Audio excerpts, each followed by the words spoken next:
share with us your expertise in deep water drilling. Petrobras of Brazil, BP is British Petroleum is collaborating with ONGC to rejuvenate the Mumbai High fields, which were originally discovered in 1974.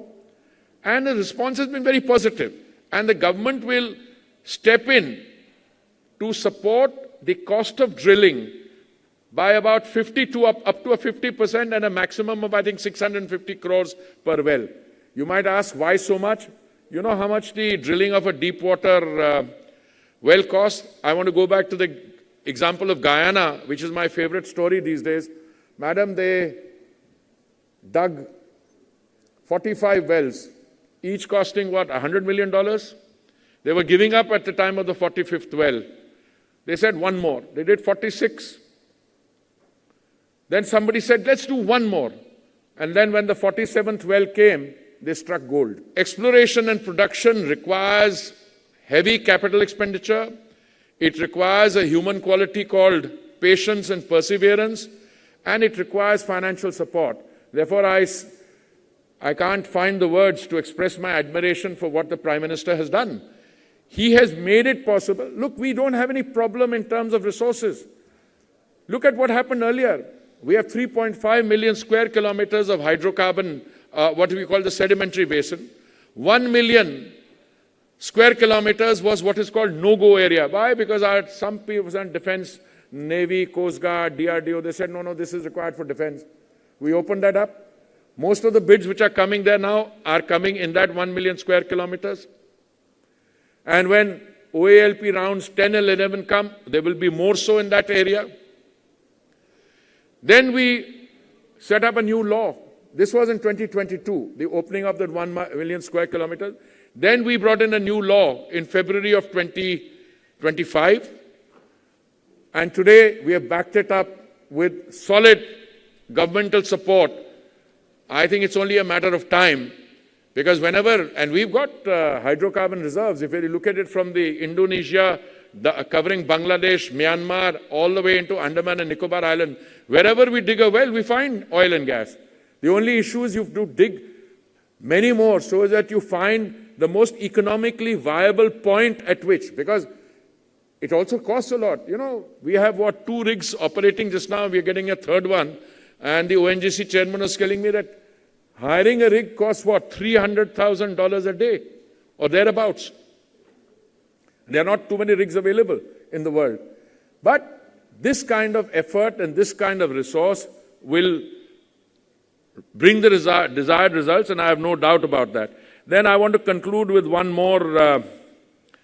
Yesterday in the cabinet meeting, the Prime Minister's cabinet presided by the Prime Minister approved a scheme for biogas, which is to build more compressed biogas plants. We have about 200 plus just now operational, another or thereabouts in the pipeline. But this will help us scale up production. It will help provide entrepreneurs with support for setting up new plants. Also, it will provide for pipeline connections, etc. Our biofuel blending program is doing exceptionally well. Some of you may have heard about E20 and some people trying to create some controversy around it. I want to conclude by just leaving some thoughts with you. I said that we have 107,000 or thereabouts, 106 depending on 107,000 retail outlets. Every day, something like 6 to 7 crore customers go to the petrol pump every day. If there is contamination, the contamination can take place in anything. Contamination can take place in the food you eat, in the air you breathe. It can take place in kerosene. It can take place in diesel. It can take place in anything. You know, somebody said there was one organization wrote a letter. That letter was, I think, 28th July. 2 weeks before that, we had started rigorous testing. Rigorous testing. And today, before I finish speaking, my ministry, my OMCs would have issued a detailed press release indicating the amount of testing they've done. And in all the testing they did, they used to collect what? 2,000 samples from 2,000 petrol stations in a day. They formed crack teams. Overall, I think they would have covered very large number of pumps, which people on the ground saying they keep coming and testing. And what did they find? They found 4 cases out of 107,000 petrol pumps, with 6 crores to 7 crores going every day. So obviously someone out there is trying to place some things out of context. But you'll get that. You haven't raised it. But since I have a distinguished audience like this, so I've told you, I think the world is well situated. I have no doubt that the conflicts which we call the forever wars will soon come to an end, hopefully. That India has managed to effectively insulate itself from global turmoil.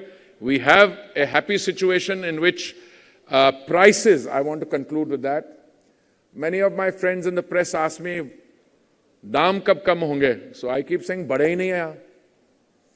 In the last 4 years, if you look at an overall period, prices in India have largely come down. Why? Because the central government, thanks to very bold decision-making by the Prime Minister, decided to cut excise duty on fuel on 3 occasions, in November 21, May 2022 and March 10, 2026.